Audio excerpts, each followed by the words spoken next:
गेल्या आठवडाभरापासून दक्षिण सोलापूर तालुक्यात सतत पाऊस पडत आहे. या भागात कधी दमदार पाऊस तर कधी ढगफुटी सदृश सारखा पाऊस होत असल्याने या भागातील बहुसंख्य खरीप पिके सध्या पाण्यात उभी असल्याचे चित्र पाहायला मिळत आहे.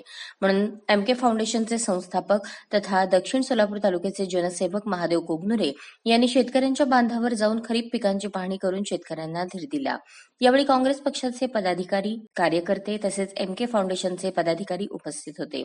सतत पडणाऱ्या पावसामुळे सध्या खरीप पिके धोक्यात आल्याचे चित्र पाहायला मिळत आहे. अशावेळी महादेव कोगनुरे यांनी दक्षिण सोलापूर तालुक्यातील येळेगाव येथील शेतकऱ्यांच्या बांधावर जाऊन खरीप पिकांची पाहणी करून हळहळ व्यक्त केली. यावेळी पीक नुकसानग्रस्त शेतकऱ्यांचे प्रश्न सरकार दरबारी मांडून भरपाई मिळवून देणार असल्याचे सांगितले. यावेळी उपस्थित शेतकऱ्यांमधून समाधान व्यक्त झाले. यावेळी या भागातील बहुसंख्य शेतकरी बांधव मोठ्या संख्येने उपस्थित होते.